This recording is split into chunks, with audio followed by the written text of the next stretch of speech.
Hello and welcome to উদ্বোধন। আশা করছি তোমরা সবাই খুব ভালো আছো এবং সুস্থ আছো।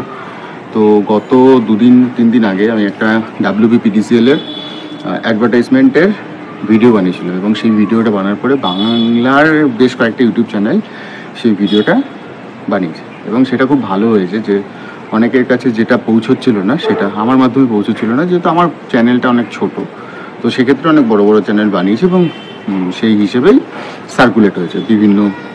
কিন্তু আমি যেহেতু ওই অফিস এক্সিকিউটিভ এক্সাম দিয়েছিলাম, WBSCDCL এবং সিলেক্টেড ছিলাম, তো সেক্ষেত্রে আমি আমার জ্ঞান যতদূর আছে সেটা নিয়ে আমি বলেছিলাম এবং সেখানে অনেকে কমেন্ট করেছে যে এইরকম কি থাকলে এরকম যদি আমার এরকম এডুকেশনাল কোয়ালিফিকেশান থাকে তো আমি কি সেটাকে ফিল আপ করতে পারবো। তো এইখানে অফিস এক্সিকিউটিভের জন্য যেটা বলেছে, graduate with 50% marks in aggregated honours or honours graduate in any discipline from a university recognised by UGC with certificate course, এবং বলছে কি any other courses on computer application from any registered ইনস্টিটিউটের। এবার computer অ্যাপ্লিকেশনের ক্ষেত্রে যে সমস্যাটা হচ্ছে, কম্পিউটার অ্যাপ্লিকেশান কোনো রেজিস্টার্ড ইউনিভার্সিটি রেজিস্টার্ড ইনস্টিটিউট, যেমন আমি করেছিলাম যুব কম্পিউটার থেকে, তো যুব কম্পিউটারের ওটা আমার লাগেনি, আমি দিয়েছিলাম তবুও।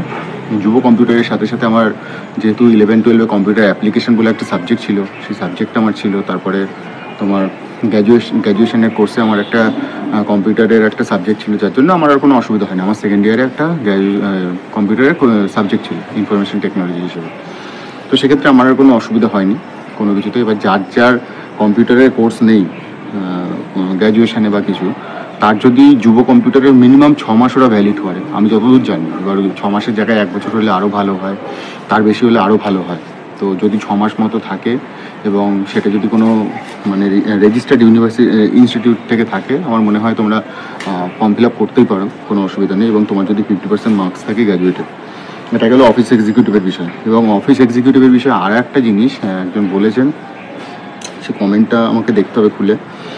তার আগে বলে দিই, আরেকজন কমেন্ট করেছিল যে অ্যাসিস্ট্যান্ট টিচার হাই স্কুলের ক্ষেত্রে কী কী পোস্ট আছে। অ্যাসিস্ট্যান্ট টিচার হাই স্কুলের ক্ষেত্রে আমি আরেকবার বলে দিই, সংস্কৃত 2টো ভ্যাকান্সি, এডুকেশনে 1টা ভ্যাকান্সি, ইংলিশে 4টে ভ্যাকান্সি, বায়োলজিতে 2টো ভ্যাকান্সি, ম্যাথামেটিক্সে 3টে ভ্যাকান্সি, হিস্ট্রিতে 2টো ভ্যাকান্সি, ফিজিক্যাল এডুকেশনে 1টা ভ্যাকান্সি, বেঙ্গলিতে 2টো ভ্যাকান্সি, জিওগ্রাফিতে 1টা vacancy, physics chemistry philosophy, physics কেমিস্ট্রিতে 1টা এবং 3টে ভ্যাকান্সি, এবং ফিলোসফিতে 1টা ভ্যাকান্সি। এটা গেল।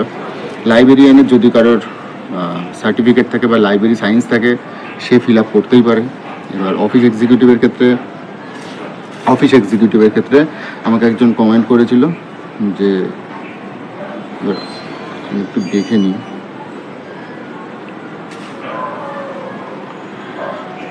অফিস এক্সিকিউটিভের ক্ষেত্রে গ্র্যাজুয়েশনের 6 মাস ডিটিপি করা আছে, অ্যাপ্লাই করা যাবে অফিস এক্সিকিউটিভ পোস্টে। একটু আগে কমেন্টটা করেছে, 17 মিনিট আগে।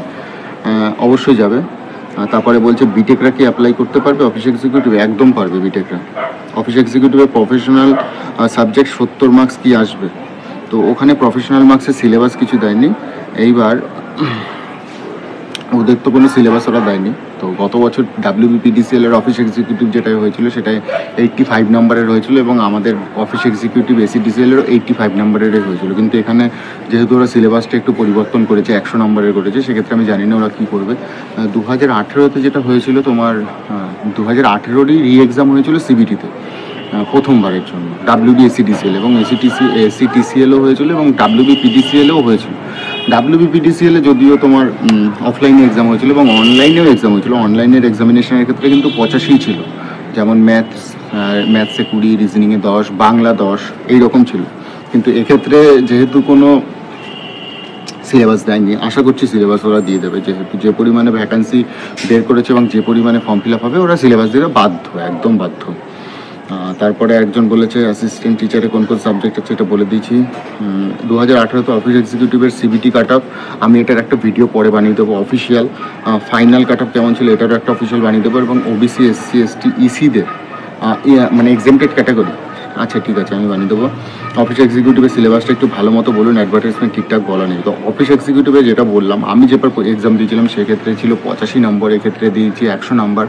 এবং 100 নম্বরের ক্ষেত্রে আমার সিবিটি ছিল না, কম্পিউটার প্রফিসিয়েন্সি টেস্ট ছিল না, এখানে কম্পিউটার প্রফিসিয়েন্সি টেস্ট দিয়েছে। তো সেক্ষেত্রে ওরা সিলেবাসে একটু পরিবর্তন করতেই পারে বলে আমার মতামত। বলছে দাদা বলছে ওইতে যে কম্পিউটার সার্টিফিকেট লাগবে ওটা যে কোনো গভর্নমেন্ট রেজিস্টার্ড অর্গানাইজেশনের হলে হবে। আমি বলেছি একদম হ্যাঁ হবে। বলছে আরেকজন বলেছিল যে দাদা আমি গ্র্যাজুয়েশনে ফাইনাল ইয়ার স্টুডেন্ট, আমার এক ইয়ারের কম্পিউটার অ্যাপ্লিকেশন আছে, কিন্তু সে যেহেতু ফাইনাল ইয়ারের অ্যাসপারেন্ট মানে স্টুডেন্ট বা অ্যাসপারেন্ট, তো সেক্ষেত্রে কিন্তু সে দিতে পারবে না। আরেক বলছে দাদা ইলেকট্রিক ডিপার্টমেন্টের প্রিভিয়াস ইয়ারের কাট আপের ব্যাপারে বলুন, ইসি এক্স সার্ভিসম্যান এদের কাট আপ কেমন যায় অফিস এক্সিকিউটিভ পোস্টের ক্ষেত্রে। এই কাট আপের ভিডিও আমি একটা বানিয়ে দেবো পরে, অবশ্যই বানিয়ে দেবো, সেটা তোমরা দেখে নিও। তো এই ছিল। আর প্রিভিয়াস ইয়ার যেটা রয়েছে,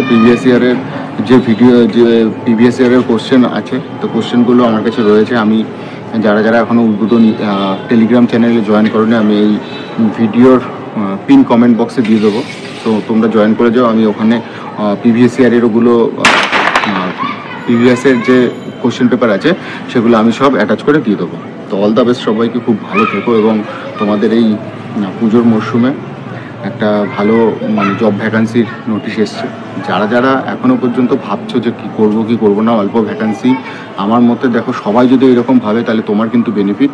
তুমি কিন্তু আর এটার কিন্তু খুব হেভি হার্ড এক্সামিনেশন হয় না, ঠিকঠাক মতো এক্সামিনেশন হয়। তো সেক্ষেত্রে একটা ভালো স্যালারি তোমার যদি চাই তাহলে কিন্তু তোমার এই এক্সামিনেশনটা দিতেই হবে। কেননা তোমার এই 29,000 বেসিক তুমি কিন্তু মিসলেনিয়াস ছাড়া আর কোনো পোস্টে পাবে না, 29,000 বেসিক। তো মিসলেনিয়াসের এক্সামিনেশন তোমরা জানো কীরকম হয়, তো সেই লেভেলের বা মিসলেনিয়াসের থেকেও বেশি যদি স্যালারি চাও তাহলে অবশ্যই এই পোস্টের জন্য প্রিপারেশান নাও। অল্প দিনের মধ্যেই হয়তো এক্সাম হয়ে যাবে, যেহেতু প্রাইভেট লিমিটেড ওরা পিএসসির মতো অত চলাবে না, আমি এতটুকুই বলতে পারি। তো আর বেশি কিছু বলবো না। এরপরে আমি আমার ইউটিউব চ্যানেলে একটা অফিসিয়াল কাট অফ ভিডিও নিয়ে আসবো, এবং তার সাথে সাথে আমার টেলিগ্রাম চ্যানেলে আমি প্রিভিয়াস ইয়ারের কোশ্চেনগুলো অবশ্যই আপলোড করে দেবো। এবং এখনও পর্যন্ত যারা চ্যানেলটিকে সাবস্ক্রাইব করোনি কিন্তু চ্যানেলটিকে দেখছো, তারা অবশ্যই চ্যানেলটিকে সাবস্ক্রাইব করে নিতে পারো তোমাদের ভালোর জন্য। কেননা আমি এখানে চেষ্টা করি একটু তাড়াতাড়ি আপডেট দেওয়ার এবং অথেন্টিক আপডেট দেওয়ার। আমি কোনো বাজুম আপডেটের পেছনে নেই। তো অল দ্য বেস্ট, সবাইকে খুব ভালো থেকো। আর কারো যদি কোনো অসুবিধা হয় ফর্ম ফিল আপ করার পরে বা ফর্ম ফিল আপের জন্য বা এই পোস্টের সম্পর্কে আরও জানতে আমাকে কমেন্ট করো, আমি যথাসময়ে উত্তর দিয়ে দেবো। তো অল দ্য বেস্ট, সবাইকে খুব ভালো থেকো আমার উদ্বোধন একাডেমির পক্ষ থেকে। All the best.